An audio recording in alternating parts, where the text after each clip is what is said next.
यार ते मैं हाँ परविंदर सिंह ਚੱਢਾ। ਪਟਿਆਲਾ ਜਿਹੜਾ ਕਿ ਆਪਣੀਆਂ ਅਲੱਗ ਚੀਜ਼ਾਂ ਦੇ ਲਈ ਹਮੇਸ਼ਾ ਹੀ ਪਛਾਣਿਆ ਜਾਂਦਾ ਹੈ। ਜੇ ਗੱਲ ਕਰ ਲਈਏ ਤਾਂ ਪਟਿਆਲਾ ਦੀਆਂ ਕੁਝ ਚੀਜ਼ਾਂ ਨੇ ਜੋ ਕਿ ਬਹੁਤ ਹੀ ਮਸ਼ਹੂਰ ਹੋਈਆਂ ਨੇ, ਜਿਵੇਂ ਕਿ ਪਟਿਆਲਾ ਸਲਵਾਰ, ਪਟਿਆਲਾ ਪੱਗ, ਪਟਿਆਲਾ ਜੁੱਤੀ ਤੇ ਪਟਿਆਲੇ ਦਾ ਪਰਾਂਦਾ। ਜੀ ਮੈਂ ਗੱਲ ਕਰ ਰਿਹਾ ਪਟਿਆਲਾ ਜੁੱਤੀ ਦੀ। ਪਟਿਆਲਾ ਦੀ ਜਿਹੜੀ ਜੁੱਤੀ ਹੈ ਉਹ ਪੂਰੇ ਵਰਲਡ ਦੇ ਵਿੱਚ ਹੀ ਜਾਣੀ ਜਾਂਦੀ ਹੈ। ਸੋ ਅੱਜ ਇੱਕ ਐਸੇ ਕਾਰੀਗਰ ਕੋਲ ਪਹੁੰਚੇ ਹਾਂ ਪਟਿਆਲਾ ਦੇ ਵਿੱਚ, ਜਿਸ ਕਾਰੀਗਰ ਨੇ ਸਭ ਤੋਂ ਛੋਟੀ ਜੁੱਤੀ ਬਣਾਉਣ ਦਾ ਦਾਅਵਾ ਕਰਦੇ ਨੇ। ਉਹ ਕਾਰੀਗਰ ਗੁਰੂ ਦੱਤ ਜੀ ਸਾਡੇ ਨਾਲ ਮੌਜੂਦ ਨੇ, ਜਿਨ੍ਹਾਂ ਨੂੰ ਕਿ ਸਾਰਾ ਪਟਿਆਲਾ ਮੁਰਲੀ ਦੇ ਨਾਮ ਨਾਲ ਜਾਣਦਾ ਹੈ।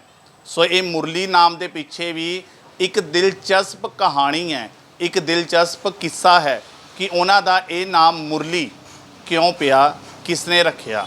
ਸੋ ਆਓ ਜਾਣਦੇ ਹਾਂ ਗੁਰੂ ਦੱਤ ਜੀ ਉਹਨਾਂ ਕੋਲੋਂ ਕਿ ਉਹਨਾਂ ਦਾ ਇਹ ਨਾਮ ਮੁਰਲੀ ਕਿਸਨੇ ਅਤੇ ਕਿਉਂ ਰੱਖਿਆ। ਗੁਰੂ ਦੱਤ ਜੀ, ਸਭ ਤੋਂ ਪਹਿਲਾਂ ਤਾਂ ਤੁਹਾਡਾ ਸਵਾਗਤ ਹੈ ਜੀ ਔਨ 에ਅਰ ਤੇ। ਨਮਸਕਾਰ ਜੀ। ਗੁਰੂ ਦੱਤ ਜੀ, ਸਭ ਤੋਂ ਪਹਿਲਾਂ ਹੀ ਮੇਰਾ ਇਹ ਸਵਾਲ ਹੈ ਕਿ ਤੁਹਾਡਾ ਨਾਮ ਮੁਰਲੀ ਕਿਸਨੇ ਅਤੇ ਕਿਉਂ ਰੱਖਿਆ।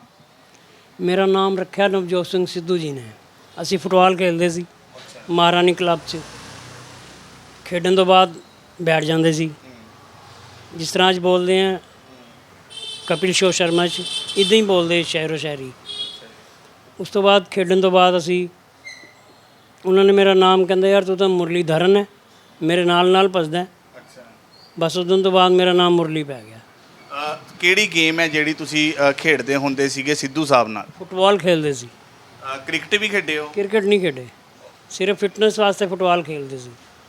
ਫੁੱਟਬਾਲ ਦੀ ਜਿਹੜੀ ਨੈਸ਼ਨਲ ਟੀਮ ਹੈ ਆਪਣੇ ਇੰਡੀਆ ਦੀ, ਉਹਨਾਂ ਦੀ ਵੀ ਕੋਈ ਖਿਡਾਰੀ ਤੁਹਾਡੇ ਨਾਲ ਖੇਡਦੇ ਹੁੰਦੇ ਸਨ? ਸਾਰੇ ਪ੍ਰੋਫੈਸ਼ਨਲ ਖਿਲਾੜੀ ਖੇਡਦੇ ਸੀ, ਸਾਰੇ ਕ੍ਰਿਕਟਰ ਖੇਡਦੇ ਸੀ, ਪਟਿਆਲਾ ਦੇ ਬੋਡੀ ਬਿਲਡਰ ਖੇਡਦੇ ਸੀ ਚੰਗੇ ਚੰਗੇ।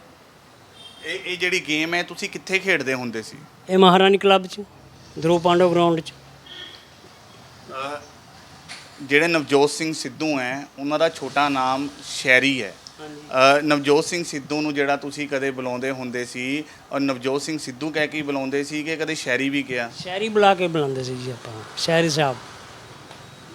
ਤੇ ਜਿਹੜੀਆਂ ਜੁੱਤੀਆਂ ਦਾ ਵੀ ਤੁਸੀਂ ਮੈਨੂੰ ਦਿਖਾ ਰਹੇ ਸੀ, ਆ ਛੋਟੀਆਂ ਛੋਟੀਆਂ ਜੁੱਤੀਆਂ ਤੁਸੀਂ ਬਣਾਈਆਂ ਹੋਈਆਂ ਨੇ, ਕਿਉਂਕਿ ਜਿਹੜਾ ਪਟਿਆਲਾ ਸ਼ਹਿਰ ਆਪਣਾ, ਪਟਿਆਲੇ ਦੀ ਜੁੱਤੀ ਬਹੁਤ ਮਸ਼ਹੂਰ ਹੈ ਪੂਰੇ ਇੰਡੀਆ ਦੇ ਵਿੱਚ। ਜੇ ਗੱਲ ਕਰੀਏ ਤਾਂ ਪੂਰੇ ਇੰਡੀਆ ਦੇ ਵਿੱਚ ਪਟਿਆਲਾ ਜੁੱਤੀ ਜਿਹੜੀ ਕਿ ਬਹੁਤ ਮਸ਼ਹੂਰ ਹੈ। ਇਹ ਜਿਹੜੀਆਂ ਜੁੱਤੀਆਂ ਦਾ ਤੁਸੀਂ ਤਾਂ ਕਾਰੋਬਾਰ ਕਰਦੇ ਹੀ ਹੋ, ਇਹ ਛੋਟੀਆਂ ਜੁੱਤੀਆਂ ਬਣਾਉਣ ਦਾ ਮਤਲਬ ਮਨ ਕਿਵੇਂ ਬਣਿਆ? ਇਹ ਮੈਂ ਅੱਜ ਤੋਂ ਸੰਨ 2001 'ਚ ਅਜਮੇਰ ਸ਼ਰੀਫ ਗਿਆ ਸੀ, ਖਵਾਜਾ ਮੀਨੂਦੀਨ ਚਿਸ਼ਤੀ ਦੀ ਦਰਗਾਹ 'ਤੇ। ਉੱਥੇ ਮੈंने ਦਾਤਾ ਦੇ ਦਰਬਾਰ 'ਤੇ ਦੁਆ ਮੰਗੀ, ਦਾਤਾ ਸਾਡਾ ਵੀ ਨਾਮ ਚਮਕਾ ਹਿੰਦੁਸਤਾਨ 'ਚ। ਬਸ ਉੱਥੋਂ ਆਉਣ ਤੋਂ ਬਾਅਦ ਮੈਂ ਇਹ ਨਿੱਕੀਆਂ ਨਿੱਕੀਆਂ ਜੁੱਤੀਆਂ ਬਣਾਉਣੀਆਂ ਸ਼ੁਰੂ ਕਰਤੀਆਂ। ਪਹਿਲੇ 1 ਇੰਚ ਦੀ ਬਣਾਈ, ਫਿਰ ਅੱਧਾ ਇੰਚ ਦੀ ਬਣਾਈ, ਫਿਰ ਚਾਵਲ ਜਿੰਨੀ ਬਣਾਈ, ਫਿਰ ਜੀਰੇ ਜਿੰਨੀ ਬਣਾਈ, ਫਿਰ ਜੀਰੇ ਤੋਂ ਵੀ ਛੋਟੀ ਜੁੱਤੀ ਬਣਾਤੀ, 2 mm ਦੀ ਜੁੱਤੀ ਬਣਾਤੀ। ਸਭ ਤੋਂ ਪਹਿਲਾਂ ਜਿਹੜੀ ਕਿਹੜੀ ਜੁੱਤੀ ਬਣਾਈ ਸੀ ਸਭ ਤੋਂ ਛੋਟੀ, ਤੇ ਕਿੰਨਾ ਉਹਦਾ ਸਾਈਜ਼ ਕਿੰਨਾ ਸੀ? 1 ਇੰਚ ਬਣਾਈ ਸੀ ਪਹਿਲੇ। ਇਹ ਕਿਹੜੇ ਸੰਨ ਦੀ ਗੱਲ ਹੈ ਜੀ? ਸੰਨ 2001 'ਚ। 2001 ਦੇ ਵਿੱਚ ਜਿਹੜੀ ਸਭ ਤੋਂ ਪਹਿਲਾਂ ਛੋਟੀ ਜੁੱਤੀ ਬਣਾਈ, ਉਸ ਤੋਂ ਬਾਅਦ ਲਗਾਤਾਰ ਬਣਾਉਂਦੇ ਰਹੇ? ਬਣਾਉਂਦਾ ਰਿਹਾ ਜੀ। ਫਿਰ ਦਿਨੇ ਇਹ ਬਣਾਉਂਦਾ ਸੀ, ਰਾਤੀ ਵੱਡੇ ਜੁੱਤੇ ਬਣਾਉਂਦਾ ਸੀ, ਕਿਉਂਕਿ ਪੇਟ ਵੀ ਭਰਨਾ ਸੀ, ਬੱਚੇ ਹੀ ਪਾਲਣੇ ਸੀ। ਜਿਵੇਂ ਤੁਸੀਂ ਦੱਸ ਰਹੇ ਹੋ ਕਿ ਤੁਸੀਂ ਫੁੱਟਬਾਲ ਦੇ ਬਹੁਤ ਅੱਛੇ ਖਿਡਾਰੀ ਸੀ, ਨਵਜੋਤ ਸਿੰਘ ਸਿੱਧੂ ਜੀ ਉਹਨਾਂ ਨਾਲ ਤੁਸੀਂ ਖੇਡਦੇ ਹੁੰਦੇ ਸੀ। ਤੁਸੀਂ ਮਤਲਬ ਕਦੇ ਕੋਈ ਜਿਵੇਂ ਨੌਕਰੀ ਲਈ ਟਰਾਈ ਨਹੀਂ ਕੀਤਾ, ਜਾਂ ਫੁੱਟਬਾਲ ਟੀਮ ਦੇ ਵਿੱਚ ਖੇਡਣ ਲਈ ਟਰਾਈ ਨਹੀਂ ਕੀਤਾ? ਨੌਕਰੀ ਤਾਂ ਮਿਲ ਜਾਂਦੀ ਮੈਨੂੰ, ਮੇਰਾ ਕਾਰੋਬਾਰ ਵਧੀਆ ਸੀ। ਕਿੱਥੇ ਮੈਂ ਰੋਜ਼ 1500 ਰੁਪਏ ਰੋਜ਼ ਕਮਾ ਲੈਂਦਾ ਸੀ, ਕਿੱਥੇ ਮੈਨੂੰ ਉੱਥੇ 500-700 ਰੁਪਏ ਮਹੀਨਾ ਮਿਲਦਾ। ਮਤਲਬ ਉਸ ਸਮੇਂ ਤੁਹਾਨੂੰ ਸਰਕਾਰੀ ਨੌਕਰੀ ਮਿਲਦੀ ਸੀ? ਮਿਲ ਜਾਂਦੀ, ਰੇਲਵੇ 'ਚ ਮਿਲ ਜਾਂਦੀ। ਇਹ ਫੁੱਟਬਾਲ ਦੀ ਗੇਮ ਦੇ ਉੱਪਰ। ਮਤਲਬ ਫੁੱਟਬਾਲ ਟੀਮ ਦੇ ਵਿੱਚ ਵੀ ਕਦੇ ਖੇਡੇ ਹੋ ਤੁਸੀਂ? ਟੀਮ 'ਚ ਨਹੀਂ ਕਦੀ ਖੇਡਿਆ ਸੀ। ਪ੍ਰੋਫੈਸ਼ਨਲ ਖਿਲਾੜੀ ਬਹੁਤ ਆਉਂਦੇ ਸੀ ਖੇਡਣ ਵਾਸਤੇ, ਸਾਰੇ ਫੁੱਟਬਾਲਰ ਪ੍ਰੋਫੈਸ਼ਨਲ ਹੀ ਹੁੰਦੇ ਸੀ ਜਿਹੜੇ ਖੇਡਦੇ ਸੀ ਸਾਡੇ ਨਾਲ। ਜਦੋਂ ਤੁਸੀਂ ਮਤਲਬ ਕਹਿੰਦੇ ਹੋ ਨਵਜੋਤ ਸਿੰਘ ਜੀ ਸਿੱਧੂ ਉਹਨਾਂ ਨੂੰ ਤੁਸੀਂ ਖੇਡਦੇ ਹੁੰਦੇ ਸੀਗੇ, ਉਦੋਂ ਵੀ ਇਹ ਕਾਰੋਬਾਰ ਕਰਦੇ ਸੀ ਜੁੱਤੀਆਂ ਦਾ? ਹਾਂ, ਮੈਂ ਜੁੱਤੀ ਬਣਾਉਂਦਾ ਸੀ 1983 ਤੋਂ 82 ਤੋਂ ਮਹਾਰਾਣੀ ਕਲੱਬ 'ਚ ਗੇਮ ਲੱਗਦੀ ਰਹੀ ਹੈ। ਘੱਟੋ ਘੱਟ 10-15 ਸਾਲ ਅਸੀਂ ਖੇਡੇ ਉੱਥੇ। ਉਸ ਤੋਂ ਬਾਅਦ ਇਹ ਚਲੇ ਗਏ ਆਪਣੇ ਦਿੱਲੀ। ਮਤਲਬ ਸਿੱਧੂ ਸਾਹਿਬ ਨੂੰ ਜੇ ਅੱਜ ਤੁਹਾਡਾ ਨਾਮ ਲਈਏ ਤਾਂ ਉਹਨਾਂ ਨੂੰ ਯਾਦ ਹੋਣਾ ਵੀ ਮੈਂ ਇੱਕ ਜਿਹੜਾ ਕਿ ਗੁਰੂ ਦੱਤ ਦਾ ਨਾਮ ਮੁਰਲੀ ਰੱਖਿਆ ਸੀ। ਉਹਨਾਂ ਨੂੰ ਯਾਦ ਹੋਏਗਾ, ਜੇ ਮੈਂ ਯਾਦ ਦਿਲਾਵਾਂਗਾ ਤਾਂ ਯਾਦ ਆਏਗਾ। ਇਹ ਮੈਂ ਸ਼ੇਰੋ ਸ਼ਾਇਰੀ ਵੀ ਲਿਖੀ ਹੋਈ ਉਹਨਾਂ ਦੇ ਨਾਮ ਦੀ। ਅੱਛਾ ਜੀ, ਸੁਣਾਵਾਂ? ਸੁਣਾਓ ਜੀ, ਸੁਣਾਓ, ਬਿਲਕੁਲ ਸੁਣਾਓ ਜੀ। ਮਤਲਬ ਤੁਸੀਂ ਕਦੇ ਸਿੱਧੂ ਸਾਹਿਬ ਤੱਕ ਦੁਬਾਰਾ ਮਿਲਣ ਦੀ ਪਹੁੰਚ ਨਹੀਂ ਕੀਤੀ ਵੀ ਸਿੱਧੂ ਸਾਹਿਬ ਨੂੰ ਮਿਲਾਂ? ਜਿਵੇਂ ਤੁਸੀਂ ਕਹਿੰਦੇ ਹੋ ਵੀ ਮੈਂ ਉਹਨਾਂ ਦਾ ਫੈਨ ਆ, ਮੈਂ ਉਹਨਾਂ ਦੇ ਨਾਮ ਤੇ ਸ਼ੇਰੋ ਸ਼ਾਇਰੀ ਲਿਖਦਾ, ਤਾਂ ਕਦੇ ਤੁਹਾਡਾ ਮਨ ਨਹੀਂ ਕੀਤਾ ਵੀ ਮੈਂ ਸਿੱਧੂ ਸਾਹਿਬ ਨੂੰ ਜਾ ਕੇ ਮਿਲਾਂ? ਬੜੀ ਕੋਸ਼ਿਸ਼ ਕੀਤੀ ਮੈंने, ਮਗਰ ਨੀਚੇ ਵਾਲੇ ਮਿਲਣ ਨਹੀਂ ਦਿੰਦੇ। ਕਦੀ ਕਹਿੰਦੇ ਬੰਬੇ ਗਏ ਪਏ, ਕਦੀ ਅੰਮ੍ਰਿਤਸਰ ਗਏ ਪਏ।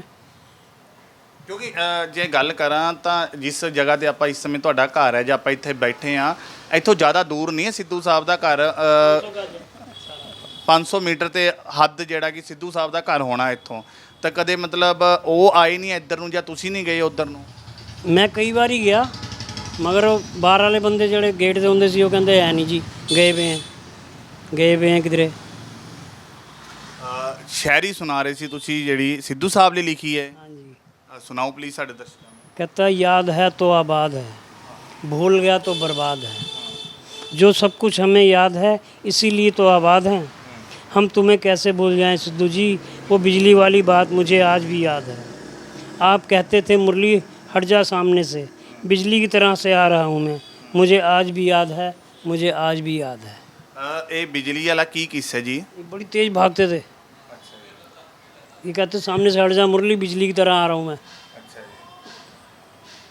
ਸੋ ਇਹ ਤਾਂ ਮਤਲਬ ਜਿਵੇਂ ਤੁਸੀਂ ਦੱਸ ਰਹੇ ਹੋ ਨਵਜੋਤ ਸਿੰਘ ਸਿੱਧੂ ਜੀ ਉਹਨਾਂ ਦੀ ਗੱਲਬਾਤ, ਤੇ ਆਪਾਂ ਫਿਰ ਦੁਬਾਰਾ ਜੁੱਤੀਆਂ ਤੇ ਆ ਜਾਂਦੇ ਆ। ਜਿਹੜੇ ਤੁਸੀਂ ਜੁੱਤੀਆਂ ਨੇ ਬਹੁਤ ਛੋਟੀਆਂ ਬਣਾਈਆਂ ਹੋਈਆਂ ਨੇ, ਇਹਨਾਂ ਦਾ ਤੁਸੀਂ ਕਦੇ ਕਿਸੇ ਇਹ ਨਹੀਂ ਸੋਚਿਆ ਵੀ ਕਿਸੇ ਰਿਕਾਰਡ ਦੇ ਵਿੱਚ ਦਰਜ ਕਰਾਈਏ?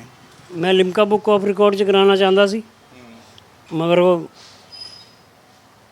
ਨੌਰਥ ਜ਼ੋਨ ਵਾਲੇ ਕਹਿੰਦੇ ਸਾਡੇ ਮਿਊਜ਼ੀਅਮ 'ਚ ਰਖਾ ਦਿਓ।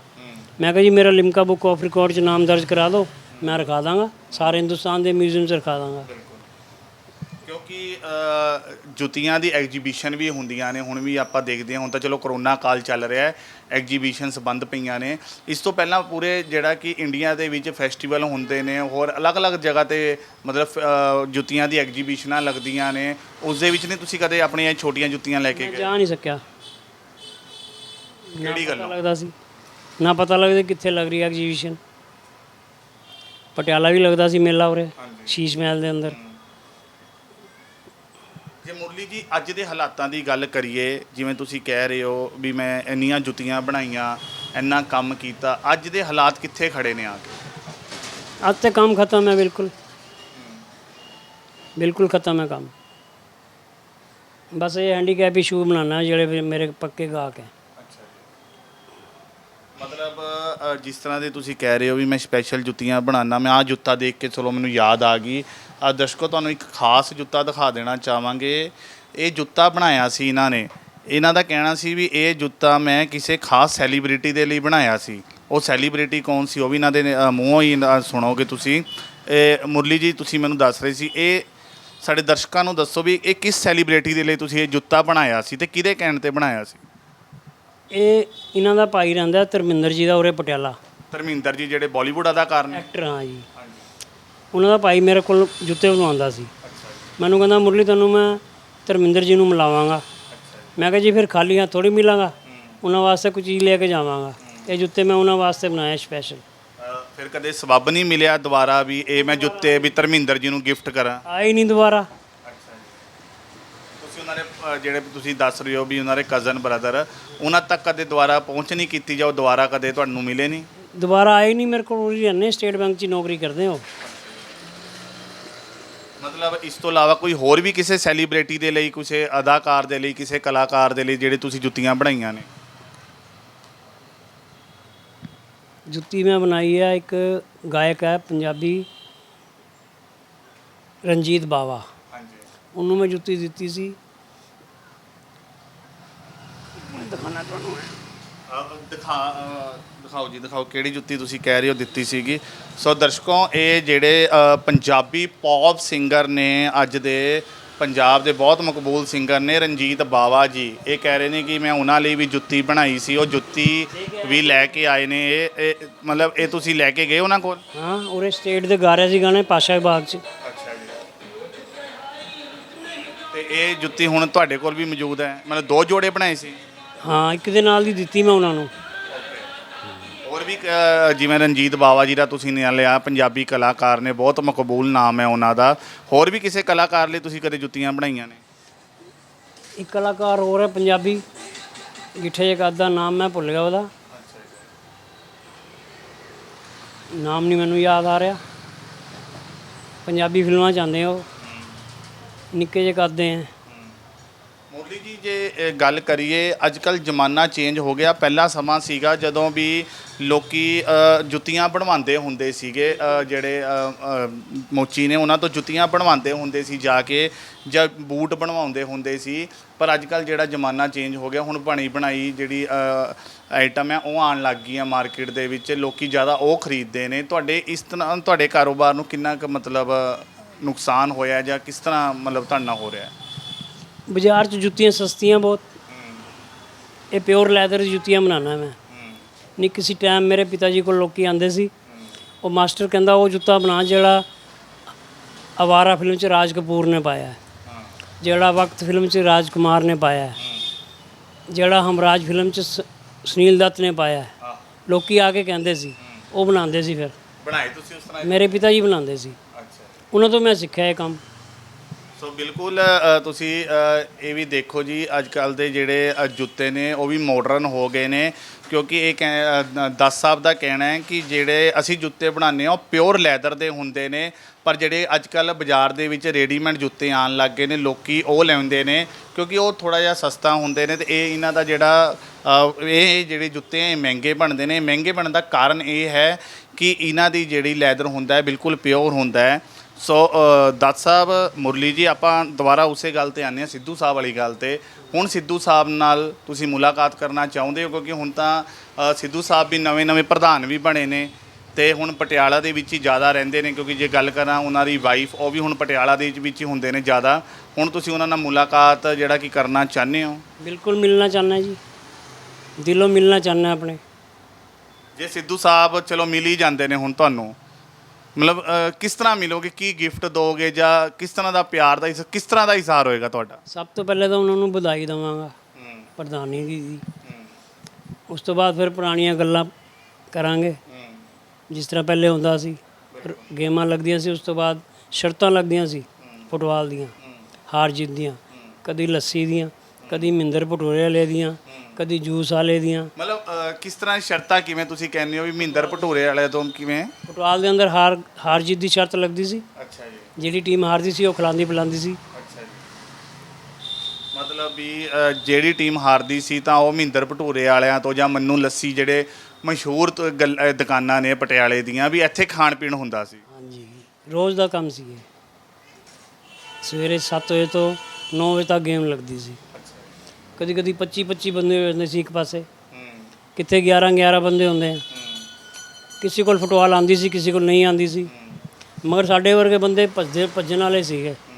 ਉਸ ਟਾਈਮ ਮੇਰਾ ਜਵਾਨੀ ਸੀਗੀ, ਤਾਕਤ ਸੀਗੀ, ਨਾਲ ਭੱਜਦਾ ਸੀ ਮੈਂ, ਇਹਨਾਂ ਦੇ ਬਰਾਬਰ ਭੱਜਦਾ ਸੀ। ਮੁਰਲੀ ਜੀ, ਜੇ ਗੱਲ ਕਰੀਏ, ਕਿੰਨੀ ਕੁ ਉਮਰ ਹੋ ਚੁੱਕੀ ਹੁਣ ਤੁਹਾਡੀ ਵੈਸੇ? ਹੁਣ ਮੇਰੀ 65 ਸਾਲ ਦੀ ਉਮਰ ਹੈ। ਮਤਲਬ ਉਦੋਂ ਵੀ ਨਵਜੋਤ ਸਿੰਘ ਸਿੱਧੂ ਤੇ ਤੁਹਾਡੀ ਉਮਰ ਦੇ ਵਿੱਚ ਤਾਂ ਫਰਕ ਸੀਗਾ? ਕਿੰਨਾ ਫਰਕ ਹੈ? ਮੇਰੇ ਤੋਂ 2-4 ਸਾਲ ਛੋਟੇ ਹੋਣੇ ਹੋ। ਮਤਲਬ ਅੱਜ ਵੀ ਜਿਹੜੀ ਕਿ ਪੂਰੀ ਦਿਲੀ ਇੱਛਾ ਰੱਖਦੇ ਹੋ ਨਵਜੋਤ ਸਿੰਘ ਸਿੱਧੂ ਨੂੰ ਮਿਲਣ ਦੀ। ਤੇ ਜੇ ਗੱਲ ਕਰਾਂ ਜਿਹੜੀਆਂ ਤੁਹਾਡੀਆਂ ਛੋਟੀਆਂ ਜੁੱਤੀਆਂ ਨੇ, ਇਹ ਵੀ ਤੁਸੀਂ ਕਦੇ ਕਿਸੇ ਸਰਕਾਰੀ ਦਰਬਾਰੇ ਲੈ ਕੇ ਗਏ ਹੋ? ਬਿਲਕੁਲ ਗਏ ਆ ਜੀ।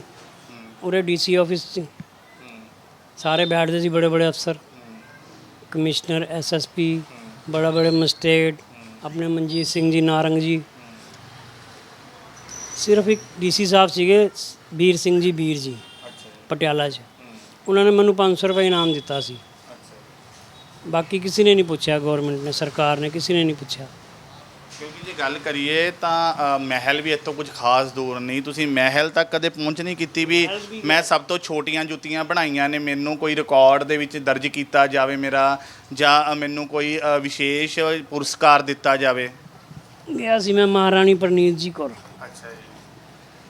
ਉਹਨਾਂ ਵੱਲੋਂ ਫਿਰ ਕੋਈ ਮਦਦ ਹੋਈ, ਕੋਈ ਪੁਰਸਕਾਰ ਦਵਾਇਆ ਗਿਆ ਤੁਹਾਨੂੰ? ਨਾ ਜੀ, ਇਹ ਡੱਬੀ ਲੈ ਗਿਆ ਸੀ ਮੈਂ।